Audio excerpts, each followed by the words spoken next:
as set out in its judgment dated 15 February 2024 by the timelines indicated in this order.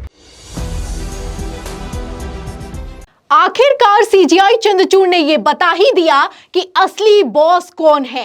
Supreme court के भरे court room में CGI Chandrachud इतना जबरदस्त भड़के कि सबकी बोलती बंद हो गई है। आपको बता दें कि एसबीआई ने जैसे ही कहा कि सिर्फ 3 हफ्ते का समय दे दीजिए मिलॉर्ड, सीजीआई चंद्रचूड़ ने कहा 3 हफ्ते नहीं, 30 जून तक नहीं, आपको कल शाम तक बताना होगा कि कितना चुनावी चंदा मिला है और किसने किसको कितना चंदा दिया है। और अगर आप कल तक ये नहीं बताते हैं, 24 घंटे के अंदर पूरा डेटा नहीं देते हैं, तो सब पर एक एक करके केस चलाऊंगा, एक्शन होगा। तो भरे कोर्ट रूम में क्या कुछ हुआ है, सीजीआई चंद्रचूड़ ने क्या कहा है, एसबीआई ने क्या कहा है और मोदी के वकील ने क्या कहा है, मैं आपको एक एक करके सबके बयान सुनाऊंगी। खबर को ध्यान से देखिएगा क्योंकि ये वो खबर है जिसका इंतजार हर कोई बेसब्री से कर रहा था। जब से एसबीआई ने समय मांगा कि हम चुनावी चंदा 20 जून तक बता पाएंगे, तब से सबकी नजरें सुप्रीम कोर्ट पर टिकी थी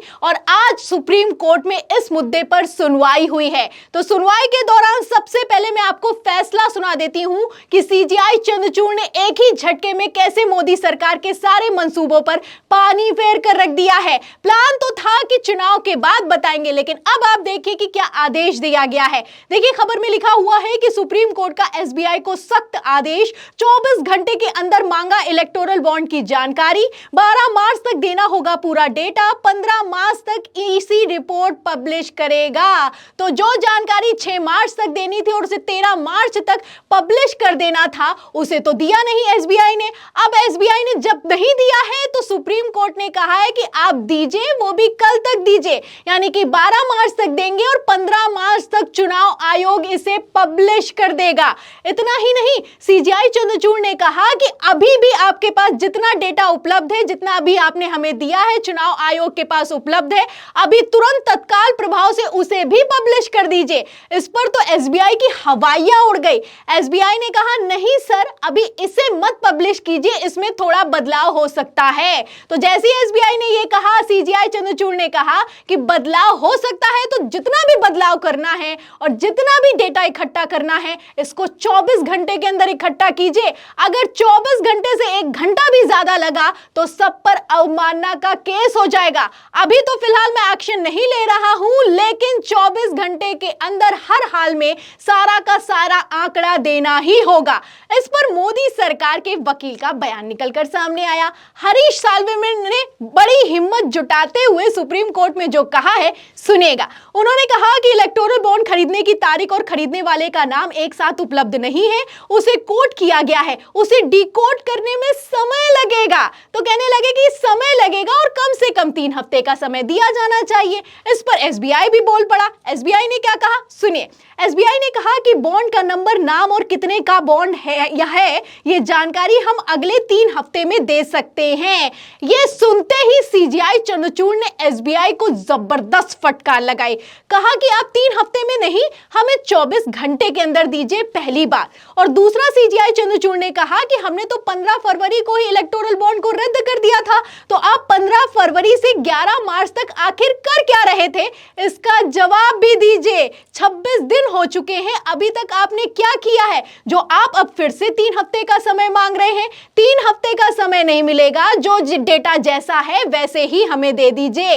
इस पर एसबीआई ने जो तर्क दिया है वो हंसने वाला है। आपको बता दें कि एसबीआई की तरफ से कहा गया कि क्योंकि डेटा गोपनीय रखना था, इसलिए हमने उसे डिजिटल फॉर्मेट में नहीं रखा है, सब कुछ पेपर पर है और उसे मिलान करने में समय लगेगा। सीजीआई चंद्रचूड़ ने कहा कि आपने हमारा जो फैसला है उसे सही से नहीं पढ़ा है क्या? आपको मिलान करने की जरूरत नहीं है, जो चीज जैसी उपलब्ध है वैसे ही प्रोवाइड कर दी जाए। तो हर एक मुद्दे पर आप देख सकते हैं कि सीजीआई चंद्रचूड़ ने कितना तगड़ा घेरा है। एक तरफ एसबीआई पूरी तैयारी के साथ पहुंचा था कि उसको समय मिल जाएगा, लेकिन सीजीआई चंद्रचूड़ ने कोई बहस, कोई दलील सुनी ही नहीं। उन्होंने कहा कि हम समय नहीं देंगे और बिल्कुल भी समय नहीं देंगे, क्योंकि आप जानते हैं कि आचार संहिता लगने वाली है। एसबीआई ने खेल तो तगड़ा किया। एक तरफ 6 मार्च को डेटा देना था, 4 मार्च को इन्होंने याचिका लगाई कि 30 जून तक बताएंगे और उसके ठीक तुरंत बाद जो एसबीआई की वेबसाइट है उससे इलेक्टोरल बॉन्ड से जुड़ा हुआ डेटा भी डिलीट कर दिया गया। खबर भी निकलकर सामने आई। नहीं याद है तो खबर दिखाती हूं। खबर आप देखिए द वायर की। देखिए इसमें लिखा है कि भारतीय स्टेट बैंक ने अपनी वेबसाइट से चुनावी बॉन्ड से जुड़े दस्तावेज डिलीट कर दिए, तो इन डेटा को हटा दिया गया। इसमें मैं आपको बता दूं साफ साफ लिखा हुआ था कि आपको एनईएफटी के जरिए खरीदना है या फिर कि ऑनलाइन के जरिए खरीदना है, इलेक्टोरल बॉन्ड खरीदने में क्या प्रोसेस लगेगा, इसी के साथ कैसे केवाईसी करना है। तो इससे इतना तो साफ है कि जितना भी डेटा है वो सारा का सारा डिजिटल उपलब्ध है।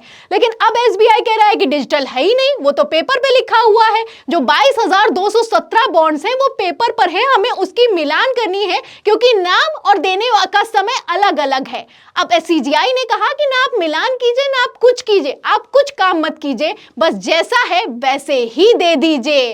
तो इस पर एसबीआई कितना बुरा फंस गया है आप देख सकते हैं। अब दस्तावेज हटा दिए गए, डिलीट कर दिया गया पूरा का पूरा पीडीएफ, लेकिन इन सब के बावजूद एसबीआई का पूरा खेल एक्सपोज हो चुका है। सीजीआई चंद्रचूड़ अच्छे से समझते हैं कि आखिर एसबीआई क्या करना चाहता है। ऐसे हालातों में सीजीआई चंद्रचूड़ सख्त हैं और इतने सख्त हैं कि वो किसी की कोई दलील सुनने के लिए तैयार नहीं है। इन सब के बीच मैं आपको बता दूं कि चेतावनी भी दी गई है। सीजीआई चंद्रचूड़ की तरफ से एसबीआई को चेतावनी भी दी गई है कि अगर आपने इस 24 घंटे के अंदर किसी तरह की कोई आनाकानी की तो मैं एक्शन लूंगा। क्या कहा सीजीआई चंद्रचूड़ ने वो भी बताती हूं। देखिए इसमें लिखा हुआ है कि एसबीआई को सुप्रीम कोर्ट ने दी चेतावनी, आदेश लागू नहीं किया तो अवमानना का नोटिस जारी करेंगे। फिलहाल सुप्रीम कोर्ट ने नोटिस जारी नहीं किया है। अगर इस आदेश का पालन नहीं हुआ तो कोर्ट अवमानना की कार्रवाई के लिए तैयार है। तो आप समझ सकते हैं कि जाहिर सी बात है कि एसबीआई बताना नहीं चाहता, किसके दबाव में नहीं बताना चाहता, ये किसी से छुपा हुआ नहीं है। अब सीजीआई चंद्रचूड़ भी ये अच्छे से जानते हैं कि अगर डेटा निकलवाना है तो चुनाव के पहले ही निकलवाना होगा, इसलिए 24 घंटे की मोहलत दी है। एक तरफ जहां 24 घंटे की मोहलत दी है, दूसरी तरफ सीजीआई चंद्रचूड़ को यह भी पता है कि ये लोग अभी भी खेला कर सकते हैं। इसीलिए सीजीआई चंद्रचूड़ ने चेतावनी भी दी है कि अगर 24 घंटे के अंदर नहीं बताया और किसी तरह की कोई अपील या फिर की याचिका लगा दी तो अवमानना के लिए तैयार रहिए। They are not inclined to exercise the contempt jurisdiction at this stage, bearing in mind the application which was submitted for extension of time, we place SBI on notice that this court may be inclined to proceed against it for willful disobedience of the judgment if SBI does not comply with the directions of this court as set out in its judgment dated 15 February 2024 by the timelines indicated in this order. तो सुना आपने, CGI Chandrachud की तरफ से अंग्रेजी में बयान दिया गया है। मैं आपको हिंदी में शब्दशः बता देती हूं। सीजीआई चंद्रचूड़ की तरफ से कहा गया है कि एसबीआई ने 30 जून तक का समय मांगा है, याचिका लगाई है, लेकिन ये याचिका गुमराह करने के लिए लगाई गई है, क्योंकि आप अच्छे से जानते हैं कि इलेक्टोरल बॉन्ड पर एक यूनिक आइडेंटिफिकेशन नंबर होता है जो कि अल्ट्रावायलेट रेजेस में देखा जा सकता है। ये नंबर इसीलिए लिखा गया था ताकि जितने भी इलेक्टोरल बॉन्ड हैं उन्हें ट्रैक किया जा सके। अब इसके आधार पर एसबीआई चाहे तो तुरंत ट्रैक कर सकता है और उसके पास सारा का सारा डेटा उपलब्ध है, इसलिए सारी जानकारी देनी होगी, वो भी 24 घंटे में देनी होगी, 13 मार्च 2024 को देनी होगी। तो कैसे सीजीआई चंद्रचूड़ ने पूरा का पूरा खेल पलट कर रख दिया है, कैसे सख्त एक्शन लिया और कितना बड़ा फैसला सुनाया इलेक्टोरल बॉन्ड को लेकर, आप देख सकते हैं। एक तरफ मोदी सरकार बताने के लिए तैयार नहीं है, दूसरी तरफ एसबीआई को आगे कर दिया गया। अब तो सीजीआई चंद्रचूड़ ने कह दिया कि एसबीआई नहीं बताएगा तो एसबीआई पर ही केस चलाएंगे। तो कितना बड़ा फैसला सुनाया गया है और 24 घंटों के अंदर क्या होने वाला है मोदी सरकार का लोकसभा चुनाव के ठीक पहले, आप समझ सकते हैं। फिलहाल सीजीआई चंद्रचूड़ के इस बयान पर, इस सुनवाई पर, इस एक्शन पर आप क्या सोचते हैं, हमें कमेंट बॉक्स में जरूर लिखें। वीडियो को ज्यादा से ज्यादा शेयर करें, सब्सक्राइबर बटन दबाएं, हमारे चैनल को लाइक करें, ज्वाइन करें। फिर मिलूंगी अगली खबर के साथ, तब तक के लिए धन्यवाद।